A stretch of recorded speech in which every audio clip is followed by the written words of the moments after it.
అందరికీ నమస్కారం అండి. Welcome to our channel.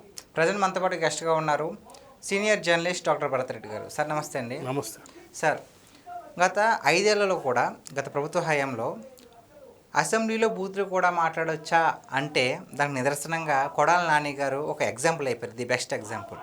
So ఆ కొడాల నాని గారి మీద రీసెంట్గా ఒక కేసు అయితే నమోదైంది. సో ఆ కేసు గురించి ఏం చెప్తారు అసలు? కొడాలి నాని అసెంబ్లీ బూత్ల గురించి మీరు చెప్పినట్టు గత అసెంబ్లీలో 2019 నుంచి 24 మధ్యకాలంలో వైసీపీ నాయకులు అందరూ కూడా అసెంబ్లీలో కొడాలి నానితో పాటు చాలామంది రోజా వీళ్ళందరూ కూడా బూతుల మీదనే ఎక్కువ డిపెండ్ అవ్వడం జరిగింది.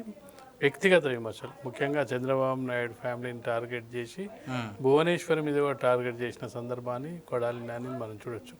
ఆ కేసులోనే మహిళలను అసభ్యంగా దూషించారనే దాని మీదనే ఇటీవల అరెస్ట్ అయ్యి మళ్ళీ బెయిల్ మీద విడుదల అవ్వడం జరిగింది. ఇప్పుడు మరో కేసు నమోదవడం జరిగింది.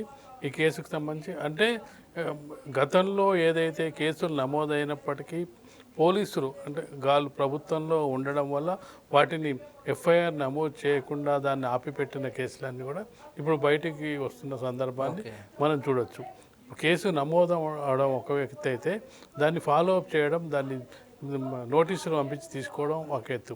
ఆ 2019 నుంచి 24 మధ్యకాలంలో మనం చూసినట్టయితే వైసీపీ హయాంలో ఏ కేసు నమోదైనా ఏమైనా వాటిని పెద్ద పట్టించుకునే నాదుడే లేదు. ఎందుకంటే వాళ్ళ జగన్మోహన్ రెడ్డి వాళ్ళ చిన్నాన్న వివేకానంద రెడ్డి దానికి సంబంధించిన కేసే అది ఇప్పటివరకు తేలలేదు.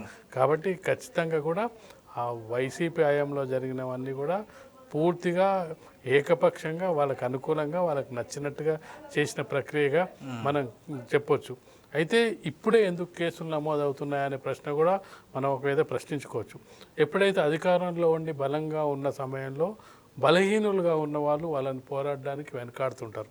వాళ్ళ మీద కేసులు పెట్టినట్టయితే వాళ్ళని సాక్షులనే కాదు చంపడం, మర్డర్ చేయడం, ఇలాంటి ప్రక్రియలు, బెదిరించడం, ఇలాంటి ప్రక్రియల నేపథ్యంలో వాళ్ళు ఒకవేళ బాధితులు కూడా వాళ్ళను ముందుకు రావడానికి సిద్ధపడరు. ఎందుకు వచ్చిన గొడవ, వీళ్ళతోటి అధికార పార్టీలో ఉన్నారు, అధికారం వాళ్ళ చేతిలో ఉంది, బెదిరించే స్థాయి ఉంది. ఆ బెదిరించి గతంలో చూసుకుంటే అతని చరిత్ర బెదిరించిన చరిత్ర ఉంది. వీటన్నిటిని దృష్టిలో పెట్టుకొని మనం ఎందుకు కొంచెం దూరంగానే ఉంటే బెటర్ అనేది ఒక ఆలోచన ఉంటుంది. ఎప్పుడైతే ఒక వ్యక్తి వీక్ అయి కేసుల పరంపర కొనసాగుతున్న సందర్భంలో ఎవరైతే బాధితులు వాళ్ళు ధైర్యం చేసి మరొకసారి కేసును పెట్టడానికి ముందుకొస్తారు, కేసును ఫాలో అప్ చేయడానికి ముందుకొస్తారు, పోలీసుల మీద ఒత్తిడి తేవడానికి కూడా ముందుకొస్తారు. అలాంటి ప్రక్రియలోనే భాగంగానే ఇప్పుడు కొడాలి నాని మీద మరొకసారి కేసు నమోదైనట్టుగా కనిపిస్తుంది. దానికి సంబంధించి నోటీసులు కూడా జారీ చేయడం జరిగింది. ఆ నోటీసులకు ఏ విధంగా ప్రతిస్పందిస్తారు, ఏ విధంగా దాని సమాధానం చెప్తారు అనేది మనం చూడాలి. అంటే విచారణకు రమ్మని నోటీసులు జారీ చేశారు కదా, ఇప్పుడు మీరు అన్నట్టుగానే అసలు విచారణకు వెళ్తారా వెళ్ళరా అనేది ఒక పెద్ద క్వశ్చన్. సో మీ ఉద్దేశం ప్రకారం అసలు వెళ్తారంటారా? విచారణకు వెళ్ళే అవకాశం ఉంటుంది. ఎందుకంటే ఒకసారి జైలుకి వెళ్ళి వచ్చిన వ్యక్తికి అంటే పోలీసుల ట్రీట్మెంట్ ఏ విధంగా ఉంటుంది, జైల్లో పరిస్థితి ఏ విధంగా ఉంటుంది, ఏ విధంగా వివరిస్తే ఏ విధంగా ఉంటుందని కొంత బయట ఉన్నప్పుడు అధికారంలో ఉన్నప్పుడు ఎన్నైనా చేయొచ్చు, ఏమైనా చేయొచ్చు. చెప్తుంటాం కదా, వయసులో ఉంటే ఏం చేసినా నడుస్తుంది, వయసు మీరిన తర్వాత ఏది చేసినా నడవదంటారు కదా. ఆ అధికారంలో ఉన్నప్పుడు ఏం చేసినా ఎట్లా చేసినా ఎవరు అడిగే వాళ్ళు లేరు. తన వెనుక ప్రభుత్వం ఉంది, జగన్మోహన్ రెడ్డి ఉండు, దానికి సంబంధించి మంత్రి పదవి తన చేతిలో ఉంది. కాబట్టి ఇప్పుడు ఆ విధంగా పరిస్థితి లేదు. ప్రభుత్వం అధికారంలో లేదు, జగన్మోహన్ రెడ్డి జైలుకి వెళ్ళే పరిస్థితి కనిపిస్తుంది, తనకు ఎమ్మెల్యే పదవి లేదు. ఇవన్నీ పరిస్థితుల మధ్య జైలు నోటీసులు ఇచ్చిన దానికి సరిగ్గా వెళ్ళి సమాధానం చెప్పి వచ్చినట్టయితే అదొక అంశంగా చూడొచ్చు. లేదంటే మళ్ళీ అది రచ్చరచ్చ అయ్యే అవకాశం ఉంది. కాబట్టి అంత రచ్చ చేసుకునే అవకాశం లేదు. కాబట్టి ఖచ్చితంగా నోటీసులకు గతంలో వైసీపీ నాయకుల పరిస్థితి వేరు. గతంలో మేమే చాలా క్లీన్గా ఉన్నాం, మిమ్మల్ని అసలు ప్రజలు చాలా అనవసరంగా ఓడించారు, మేము ఇన్ని స్కీములు తెచ్చాము, ఇన్ని పథకాలు తెచ్చినప్పుడు అయినప్పటికీ మమ్మల్ని ఓడించారు అనే భ్రమల నుంచి ఇప్పుడిప్పుడే వాళ్ళ అవినీతి బయటకు వస్తున్న నేపథ్యంలో ఎవరైతే ఓటేసిన ప్రజలు కొంతమందిని గెలిపించిన ప్రజలు ఓటేసిన ప్రజలు కూడా వీళ్ళక మనం ఓటేసింది, ఇన్ని స్కామ్లు ఉన్నాయా, ఇంత ఏది ఎక్కడ చూసినా ఎవరో ఒకరు మంత్రో ఎమ్మెల్యేనో మాజీ మంత్రులో మాజీ ఎమ్మెల్యేలు మాజీ ఎంపీలు ఎవరో ఒకరు ఇరుక్కొని జైలుకి వెళ్తున్న సందర్భాన్ని మనం చూడొచ్చు.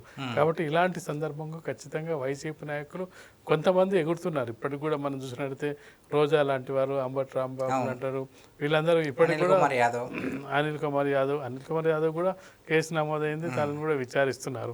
పేర్ని నాని ఇట్లాంటి వాళ్ళు ఇప్పటికి కూడా కొంత విమర్శలు చేస్తున్నారు, బూతులు మాట్లాడుతున్న సందర్భాన్ని చూడొచ్చు. రోజా అయితే ఇంకా బూతులే మాట్లాడుతుంది ఇప్పుడు. కాబట్టి ఖచ్చితంగా జైలుకి వెళ్ళి వచ్చిన వ్యక్తిగా ఖచ్చితంగా మరొకసారి ఇచ్చిన నోటీస్కు సమాధానం ఇచ్చే అవకాశం అయితే మనకు కనిపిస్తుంది. అంటే మొన్నే అరెస్ట్ అయ్యే ఛాన్స్ వచ్చింది, కాకపోతే నాకు హెల్త్ బాగాలేదని చెప్పేసి మరి అది నిజమో అబద్ధమో తెలియదు, సో దాని నుంచి తప్పించుకున్నారు. మరి దీని నుంచి ఏమైనా తప్పించుకునే అవకాశం ఉందంటారా, లేదంటే ఇంకా జైలుకి వెళ్ళి ఖచ్చితంగా జైలుకి వెళ్తారంటారా? రాజకీయ నాయకులు పోలీసులు నోటీస్ ఇచ్చినప్పుడు, జైలు అరెస్ట్ చేస్తున్నామన్నప్పుడు ఖచ్చితంగా ఆరోగ్య సమస్యని సాకుగా చూపిస్తారు. ఆరోగ్యం బాగాలేదంటారు, హాస్పిటల్లో జాయిన్ అవుతారు. ఇవన్నీ వాళ్ళు చూపించే సాక్ష్యాధారు. ఏదైనా ఒక రాజకీయ నాయకునికి సమస్య వచ్చి అరెస్ట్ వారెంట్ ఇస్తున్నప్పుడు, లేకపోతే నీకు ఎఫ్ఐఆర్ నోటీసు జారీ చేసినప్పుడు, అలాంటి సందర్భంగా ఖచ్చితంగా హెల్త్ బాగాలేదు అనే దాన్ని అయితే ముందర పెట్టడం జరుగుతుంది.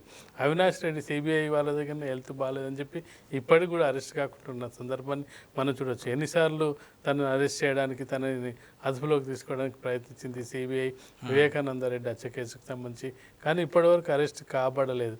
దానికి కారణం ప్రతిసారి ఏదో ఒకటి హెల్త్ రీజన్స్ చెప్పడం, ఆ కోర్టు నుంచి స్టే తెచ్చుకోవడం, ఇట్లాంటి కార్యక్రమాల ఆధారంగా తను తప్పించుకుంటూ తిరుగుతున్నాడు. కాబట్టి ఖచ్చితంగా రాజకీయ నాయకులు, కొడాలి నానే కాదు ఎవరైనా సరే, రాజకీయ నాయకులు మొదటి అంశంగా అస్త్రంగా దాన్ని ప్రయోగిస్తారు.